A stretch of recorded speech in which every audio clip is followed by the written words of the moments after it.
Alright, hello everyone, Shane's Gains here. So I want to talk a bit about the conventional deadlift versus the sumo deadlift. So I've done both conventional and sumo throughout my time being a powerlifter, just going to the gym in general. And I started out with the conventional pretty much. I found the conventional to be pretty good for the time I was using it. I didn't even know sumo was a thing at the time when I was using conventional for the first part. But I was making like pretty good strength gains right at the beginning when I was deadlifting, because I have relatively long arms and a relatively short torso. So deadlifting was kind of, I was made for deadlifting effectively. So then we progress a bit, and then I got up to my 180, and at my 180, right, I plateaued really hard. I plateaued for almost like 6 months to a year on that 190, right. So I thought, I didn't know too much why this was. I thought maybe I injured my back or something, which I did to some extent. But it wasn't any serious injury. It was just like I stopped deadlifting for a bit and then it became better. So then I found out about the sumo deadlift, right? So I started incorporating sumo, and then I found that my strength was about the same, but it was increasing slightly more, ever so slightly. So it was about the same, but it would ever so slightly jump up every now and again. So I thought this would be better because my leverages as well. So for sumo, effectively what happens is, if you have a shorter torso and longer arms like I did, sumo is pretty good for you, right? But the more I done sumo, the more I started to improve, like more dramatically, I guess you could say. Like I would go to like 10-week 5 rep PRs. So I'll go from like 155 rep to 165 rep to 175 rep, all within like the space of like 5 weeks or something like that, which was pretty good for me. But then, and that's kind of where I ended off, and then like quarantine came around, so I wasn't able to deadlift anymore. And then because of that, my deadlift, well, I've only been at gym for about 3-4 weeks now, but I find my deadlift has shot down a bit. And throughout me doing sumo deadlift, I've always had an adductor problem. Sumo deadlifts always injured my adductor in some way, always made my adductor feel damaged, I guess you could say. That, along with my sumo stance with my squat, those two combined were really bad for my adductor, I feel. So from that, I had to make the decision, well, I have to make the decision now, whether to stick with sumo, whether to change to conventional. And I'm thinking to change to conventional because so I'll go over like the main core concepts of sumo versus conventional. So sumo is where your legs are out wider, obviously. It incorporates more of your traps, more of your gastrocnemius, which is a part of your calf, less of your back, the same amount of glutes, same amount of hamstrings, and a bit more of your quads. So if you have strong quads and strong calves, and strong traps to an extent, then sumo is probably the best for you when it comes to muscle groups. When it comes to leverages, as I said, long arms, short torso, that's kind of what sumo does. If you have short arms and long torso, then you should probably stick more to conventional. And when it comes to conventional muscle groups, uses a whole load of back. It's mostly back, glutes, hamstrings, quads to a small extent, and that's pretty much it. So although I may not be necessarily suited for conventional deadlift as much as I am suited for sumo, I feel like sumo has a lot of non-quantifiable advantages to it compared to conventional, right?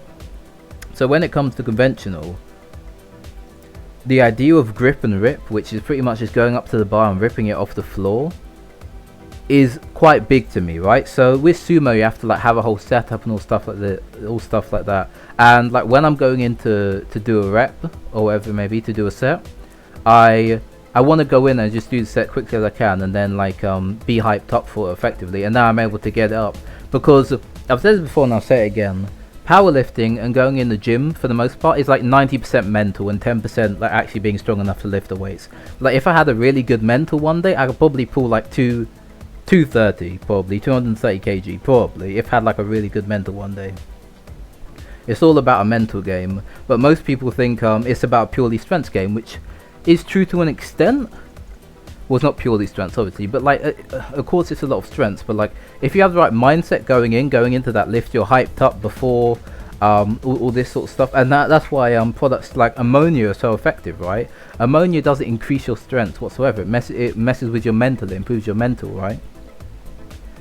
And that's why people will like take ammonia before they hit a heavy lift, or I'll show a video now probably of the guy getting hit in the face with a whole load of powerlifting chalk, getting like head butted effectively to hype him up, getting slapped on the back is a big one as well. It's all this, it's all mental, right? It's all mental stuff. And the idea of grip and rip, for me, is very good for my mental. Just knowing I can go up there and ripping the bar off the floor is very good for me, in my opinion. Whereas with sumo, I have like setup and everything like that. And then going on from that, I also think the idea of actually getting the bar off the floor is very big for me as well. So with sumo, it takes a long time to get the bar off the floor, and the bar just may never come up off the floor, right? This is mental as well, so I'm just going to be talking about mental here, right?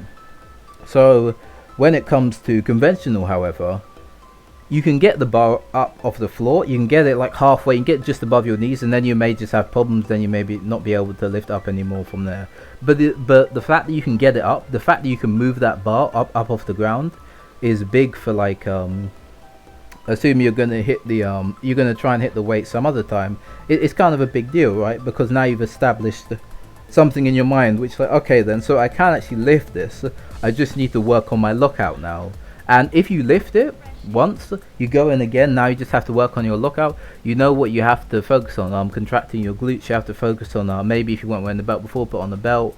You have to focus on contracting your traps, contracting your lats. You have to not your traps, just your lats. You have to focus on all these different things now. Now you have more stuff to focus on. You know how you're going to lift it. It's like you can put in place some sort of system, some sort of order of what you have to do in order to get the rep. Whereas when it comes to sumo, you can't really do that if you never lift it off the ground, because you can't feel the weight like coming off it either comes off the ground or it doesn't. You get what I mean? So if it doesn't come off the ground, it can be very demotivating for you, because it's like you put in all that effort and then you just get nothing out of it. Although in competitions, not lifting it off the ground is as good as getting it almost locking out, near enough locking out. But as I said before, most of it's mental. If you can get a better mental with conventional, I think that's more important than the leverages and stuff like that.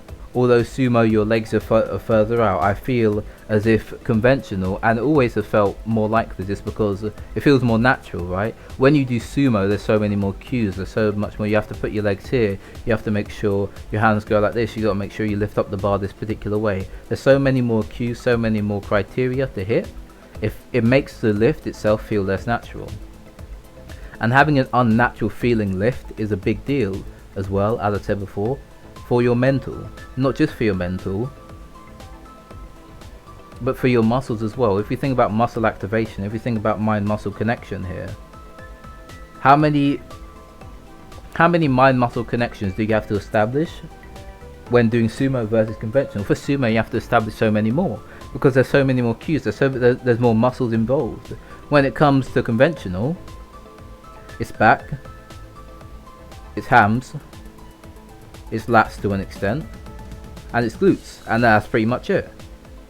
That's all you have to activate. There's no calf activation or anything like that.